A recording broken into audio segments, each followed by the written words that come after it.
Hai teman-teman, pernahkah kalian membayangkan bagaimana proses pembuatan tahu yang lezat dan bergizi itu?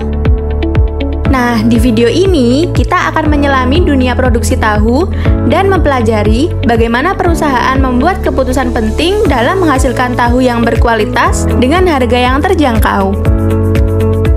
Mari kita ikuti langkah kaki para pekerja di pabrik tahu ini. Pada setiap harinya, mereka berjibaku menghasilkan tahu segar dengan penuh dedikasi.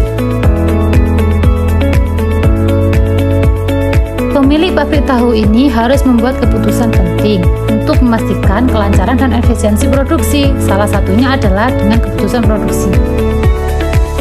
Keputusan produksi suatu perusahaan yang dipengaruhi oleh kendala biaya, mencakup pemilihan teknologi, proses produksi, dan alokasi sumber daya yang mengoptimalkan efisiensi biaya produksi.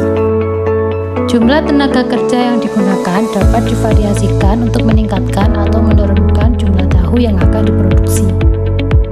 Nah, selain tenaga kerja yang tadi, produsen tahu juga dapat menggunakan modal sebagai tambahan input produksi. Modal ini dapat berupa mesin, peralatan, dan infrastruktur yang digunakan dalam proses produksi. Produksi ini disebut dengan produksi dua input variabel atau isokuan.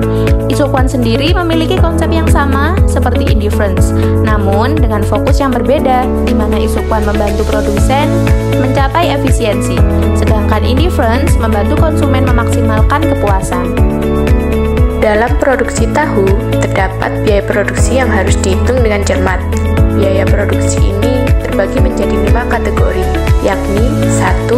Biaya tetap, 2. Biaya variabel, 3. Biaya oportunitas, 4. Biaya jangka panjang, dan 5. Biaya jangka pendek. Definisi biaya tetap adalah biaya yang tidak berubah-ubah seperti biaya sewa dan penyusutan mesin. Selanjutnya, biaya variabel adalah biaya yang berubah-ubah seiring dengan jumlah produksi, seperti biaya bahan baku dan tenaga kerja.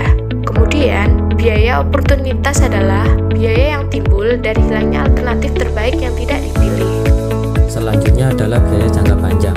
Biaya jangka panjang adalah biaya yang dapat diubah dalam jangka waktu yang panjang, seperti pembelian mesin baru. Dan yang terakhir, biaya jangka pendek. Biaya yang tidak dapat diubah dalam jangka waktu yang pendek, seperti biaya sewa gedung. Untuk materi yang terakhir, yakni permasalahan real produsen. Salah satu tantangan yang dihadapi produsen tahu adalah kenaikan harga kedelai. Kenaikan harga kedelai yang merupakan bahan baku utama pembuatan tahu dapat meningkatkan biaya variabel, yang pada akhirnya dapat menurunkan keuntungan produsen.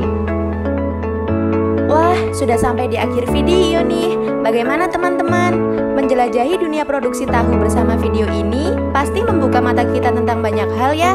Dari mulai memahami perilaku produsen, mendefinisikan macam-macam biaya produksi, hingga membahas permasalahan real produsen pabrik tahu.